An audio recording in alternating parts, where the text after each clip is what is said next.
Hola, buenas tardes. Gracias por estar en Día Político por TSI. Doctor Omar García, es un gusto tenerlo en el programa. ¿Cómo está? Muy bien, muchas gracias. Dios y patria para todos. Un gusto estar compartiendo esta pantalla con usted, su directo público y con el colega Marcio. Don Marcio Sierra, es un gusto saludarle. ¿Cómo está, Dalí? Buenos días, don Ramón. Buenos días, Edgardo. Es un gusto poder estar con ustedes acompañándoles para dialogar un poco sobre el tema que ustedes nos vayan a preguntar. Perfecto, comencemos. Antes de hablar de las alianzas políticas y lo que se puede venir para las elecciones generales, a mí me preocupa el Consejo Nacional Electoral. Esos agarres verbales por teléfono, por medios, por redes sociales de los consejeros dejan mal parado el CNE, doctor. Sí, yo voy a hablar como un ciudadano hondureño. La gente me conoce, soy cristiano evangélico y socialdemócrata. Pero quiero ahorita llamarle la atención a los consejeros. Fueron elegidos para defender la República, no para estar defendiendo partidos. Y lo que estamos viendo en ese dime que te diré y esas acusaciones que están saliendo, es activistas políticos. Ubíquense. Ustedes están al servicio de la nación, no de un partido. Y los consejeros tienen la obligación de ser voceros de la nación. Y hay que estar bien claros acerca de esto. Por eso nosotros, doctrinariamente como socialdemócratas, porque somos republicanos, nosotros estamos en contra que los consejeros del Consejo Nacional Electoral sean temporales y sean puestos por los partidos políticos cualquiera. No estamos ni de acuerdo de ponerlos nosotros. Eso debe de ser como en Chile, los consejeros que están... Bueno, ni siquiera hay Consejo Nacional Electoral en Chile, pero en otros países donde es más estratégico, pues ahí lo que sucede es que tienen un nombramiento de por vida para que las ¿Son elecciones... vitalicios? Sí, porque son depositarios, son constructores de país, no son constructores de victorias partidarias, de país. Aquí ubiquémonos, hombre, aquí tenemos que exigirle y el llamado a atención público, porque soy ciudadano y tengo por qué decirlo, pago mis impuestos, aspiro a una república y a una democracia, es llamarles la atención. El licenciado Marcio. Bueno, estoy de acuerdo con el doctor Edgardo, pero sí debemos considerar una situación realista, estructural y amenazante, que es que el Partido Libre controla el poder de Estado. Y el Consejo Nacional Electoral se ha vuelto un instrumento más de la manipulación que viene ejerciendo este partido a través de una gobernanza miope y realmente analfabeta en política, en el sentido de querer responder a los intereses de la ciudadanía. Yo pienso que el problema que tenemos es serio, porque de nada nos va a servir a nosotros llamarle la atención a los elementos del Consejo Nacional Electoral si realmente quienes tienen la cacerola por el mango son los del Partido Libre. Y son estos ideólogos los que están incidiendo con asesoría de gente externa, sobre todo de Cuba y de Venezuela, los que están tratando de sostenerse en el poder como dé lugar. Miren lo que acaba de suceder el domingo. Es una señal clarita de que lo que se nos viene para elecciones generales es un eminente o inminente fraude electoral. Y eso, ¿cómo lo vamos a parar? ¿Cómo lo vamos a superar? ¿Cómo lo vamos a vencer?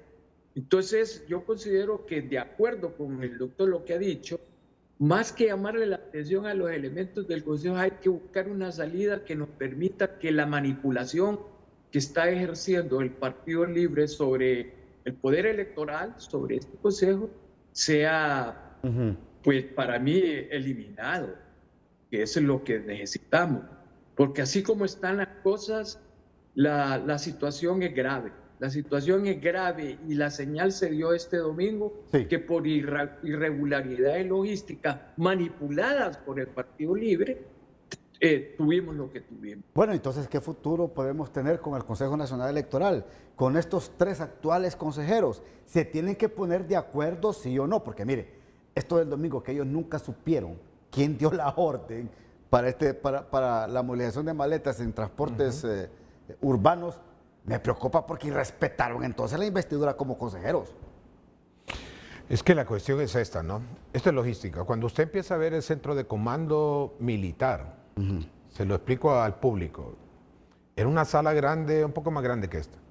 Y lo que tenían era aquel montón de militares de diferentes unidades, cada uno viendo una computadora y observando, y lo que tenían enfrente en el centro de comando militar era el mapa de Honduras, donde se podía mapear dónde eran las rutas con respecto a dónde se iban a entregar, qué ciudad y todo ese tipo de cosas.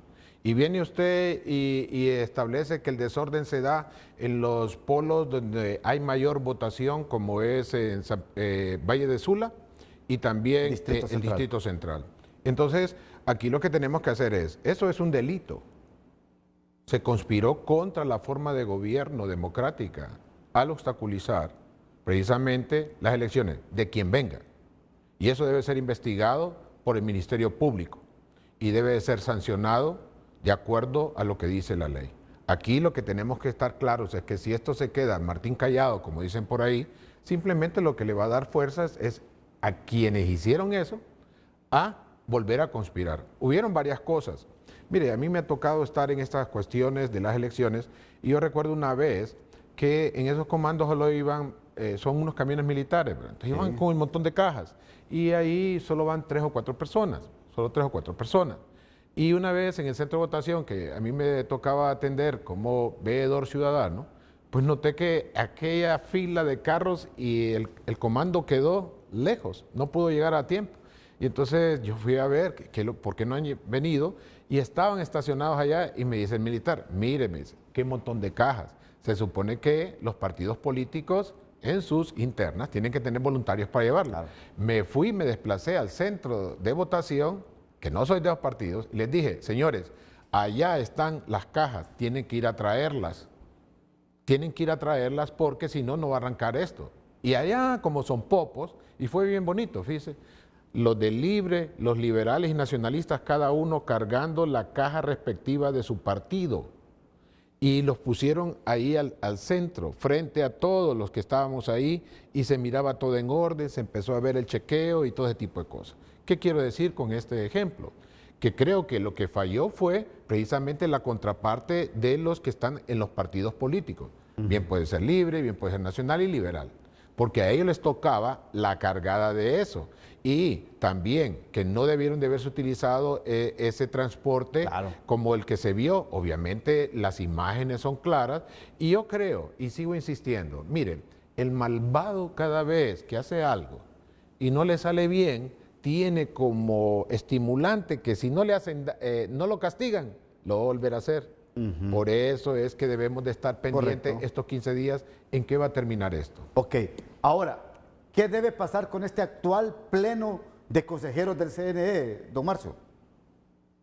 Mire, es que antes de pensar en eso tenemos que dar una solución, como estaba diciendo el doctor Edgardo. Miren, es que en esta coyuntura que tenemos, el papel de las Fuerzas Armadas es cuestionable. Nosotros no habíamos tenido unas elecciones primarias donde las Fuerzas Armadas fueran activistas políticos y lo demostraron en estas elecciones primarias. Las Fuerzas Armadas están haciéndole el juego al Partido Libre. ¿Y cómo los vamos a castigar? ¿O cómo les vamos a infringir un delito?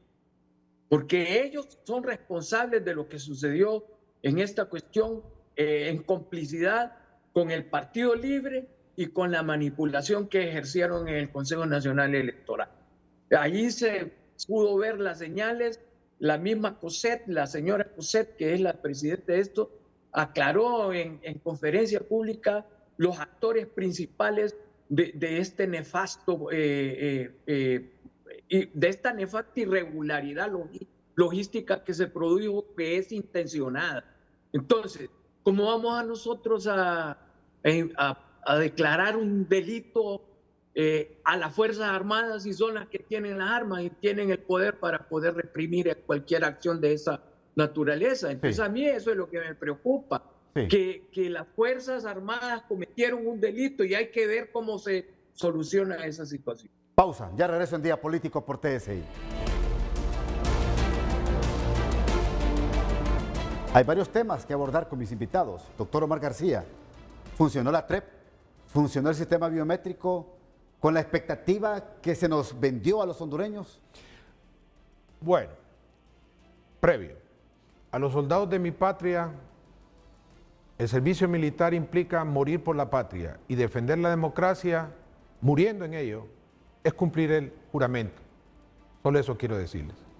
Lo otro, yo pienso de que los tres partidos perdieron, los tres.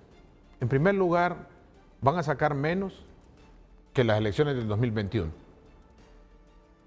Y tanto liberal como nacional, pues yo los miro que se ufanan, que tienen votos duros, que otros dicen que a mí me siguen tantos millones, y no se vio. Y el Partido Libre, pues rompió una regla que había, que siempre el partido que está en el gobierno anunciando que está bien todo, debe tener masiva votación. Tampoco van a llegar a esos numeritos. Entonces aquí lo que tenemos son tres partidos, y ese es mi juicio, mi análisis personal, perdedores. Y lo único que les va a tocar es hacer alianzas. A los tres, no sé si es 2 con 1, a ellos sabrán cómo, para no perder el poder. Pero ese es el problema. Ellos tres se distribuyeron todo esto. Ellos tres se distribuyeron el Consejo Nacional Electoral. Ellos tres se distribuyeron la Unidad de Política Limpia. Ellos tres se distribuyeron el Tribunal Superior de Cuentas. Ellos tres se distribuyeron el Ministerio Público. Ellos tres, esos tres partidos empobrecedores, son los que nos tienen así. Y entonces, algunos son de compadre hablado. Entonces, este tipo de cosas no puede suceder. Para ellos tres, que usted utilice biométrico, el TREP, que hubo algo muy interesante, que creo que fue fantástico, fue la votación domiciliaria. Eso salvó el proceso. Aparte del fervor ciudadano hondureño que continuaba en la noche votando, pero gracias a Dios que teníamos lo que es el voto domiciliario. Antes no lo teníamos y por eso los partidos de antes hacían lo que hacían y por eso no hemos podido prosperar en tantos años. Sigue habiendo tanta pobreza en esta nación. Y para mí van a seguir conspirando contra eso. La parte biométrica ha establecido cuántos llegaron y cuántos no. Es probable que haya un 85, 80% de los votantes. Hubo gente que no aguantó y se siguió porque vivía en otra colonia y no habían hecho cambio domiciliario. Correcto. Pero para mí esas tres cosas fue una inversión bien grande. Que se ha tirado al caño de la basura no quiere decir que no sirva, porque usted puede agarrar un celular carísimo, que le costó bastante, sí, y el hecho de que yo lo tire no quiere que el celular funcionando esté malo. No, aquí lo que necesitamos es fortalecer más. No hay que quitar la biometría, no hay que quitar el TREP, hay que fortalecer el voto domiciliario y tiene que haber que todos los partidos reciban las mismas actas, porque así no va a haber esto. Dato mata relato. Licenciado Marcio Sierra. Bueno, es que yo estoy pesimista en el sentido de que podamos ir a elecciones generales con una amenaza como es el Partido Libre, que está controlando todo a través del gobierno del presidente.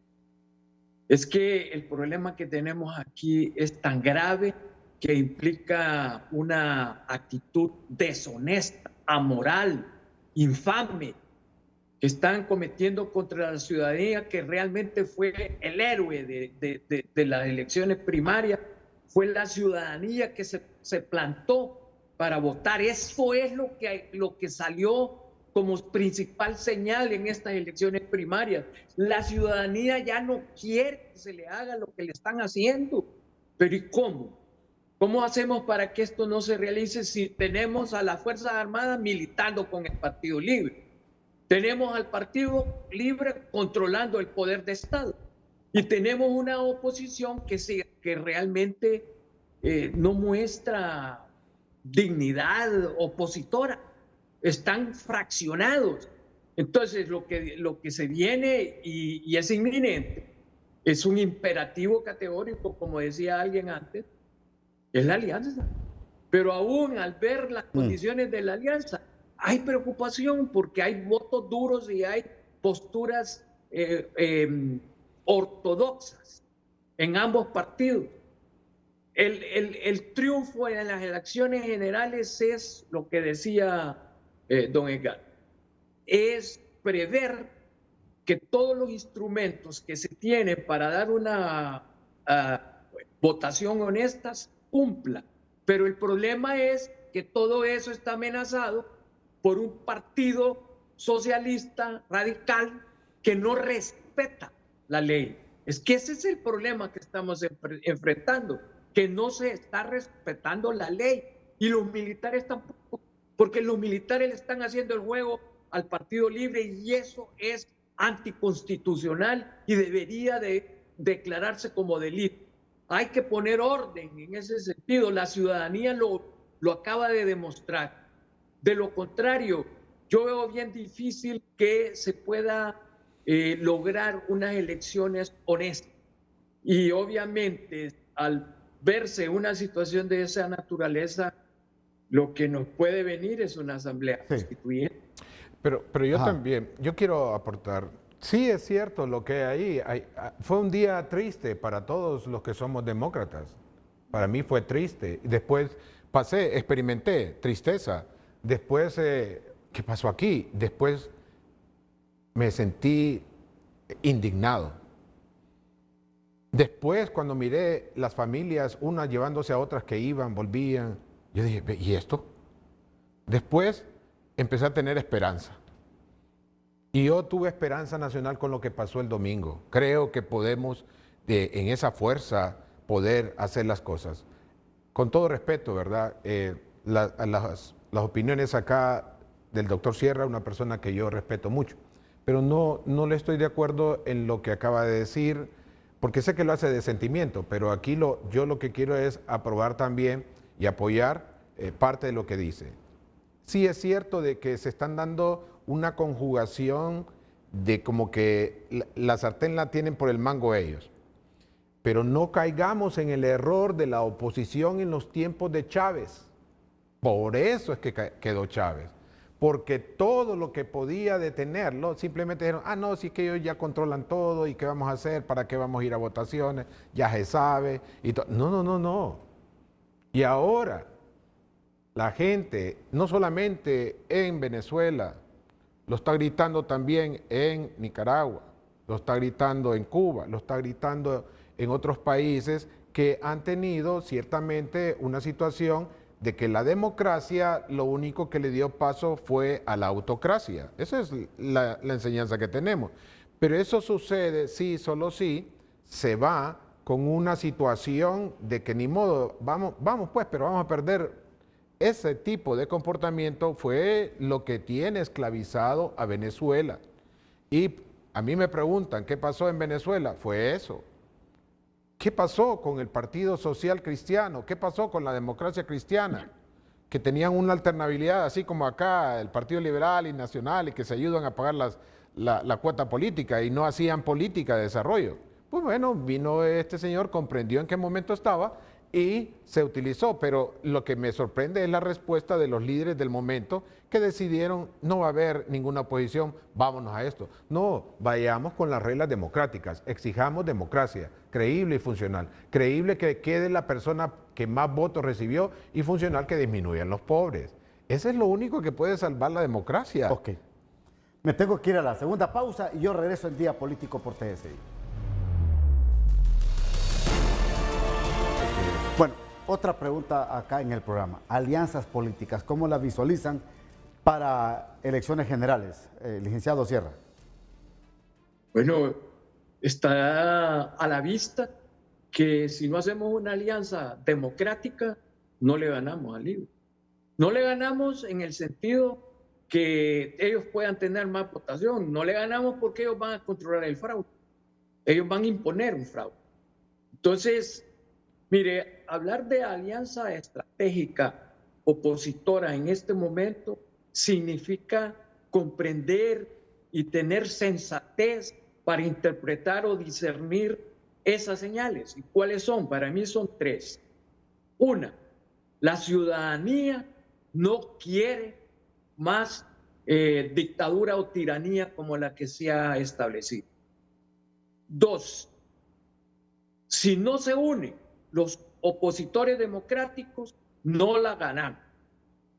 Y 3, tenemos que hacer una estrategia de defensa de el voto el día de las elecciones generales, en la que estén participando todas las fuerzas opositoras con un objetivo común, que es evitar el fraude. Entonces, si nosotros, yo en ese sentido respeto la opinión del doctor, creo que es cierto, no podemos ser negativistas absolutos, creo que sí podríamos dar la sorpresa. Pero aquí mi inquietud y lo que tengo en dudas es, ¿será posible hacer una alianza estratégica con Nasrallah y con Papi, que son virtualmente los dos partidos que decidirán quién va a ganar las elecciones en la próxima general? Entonces, aquí tiene que comenzar ya el proceso. La alianza estratégica tiene que empezarse a construir ya, y se tiene que construir utilizando mecanismos de diálogo que permitan ser sensatos e incluso que den participación a elementos de sociedad civil para poder llegar a unas conclusiones buenas y además establecer el objetivo político visionario que tenemos para poder ganar las elecciones. Y eso es lo que tenemos que hacer inmediatamente. ¿Estamos dispuestos a hacer eso o no? Yo creo que las alianzas estratégicas es un camino. Mire, cuando dije que los tres partidos, los análisis biométricos de ese 85% de los que fueron, nos dice que ninguno alcanzó 1.2 millones, que es el número mágico para irse solo. Ninguno de los tres. O sea que están a iguales. Los tres representan, según las últimas encuestas, el 44% de la intención de votos. O sea que hay un 56% más de la mitad. Todos, más de la mitad, que no quieren saber de partidos. Y se me había olvidado, los que ahorita fueron a votar, que hace que una persona que va a aguantar sol, cola, a aguantar hambre, que se estén burlando de ella, deposite un voto en blanco y nulo. Mire, eso es un poder político que se han hecho de la vista gorda viendo otro lado. Estamos viendo un despertar ciudadano, hombre. Esos votos blancos y nulos están diciendo yo te puse, yo te quito. Yo no estoy de acuerdo con lo que está diciendo. Es un grito. Entonces esa alianza tendrá que considerar cuánta gente tengo a mi favor y cuánta gente tengo en contra. En contra tienen el resto del 55%, 56% que no manifiesta pertenencia a un voto, a un partido, y de remate tengo adentro, y que por eso, sí, el Partido Libre tiene sus cosas. Por eso la señora Rixi dije yo, vaya, esta sí le entiende, porque el Partido Nacional no le entendió. Porque el Partido Nacional en las internas tuvo 124,000 votos nulos y blancos, en la última, donde antes, previo a lo que es, bueno, en el año 2021. Y este partido Libre tiene 124,000 votos en blanco y nulo. Ojalá que se ponga a pensar por qué está sucediendo esto. Sí. Porque debe de darse. Pero para mí, solos no se van a ir si quieren realmente llegar al poder. Bueno, gracias a ambos. Gracias, doctor. Muy amable. A la orden. Por participar. Gracias, licenciado Sierra. Muy amable por participar. Muchas gracias. Muchas gracias. Aquí el programa de hoy. Que pasen todos una feliz noche.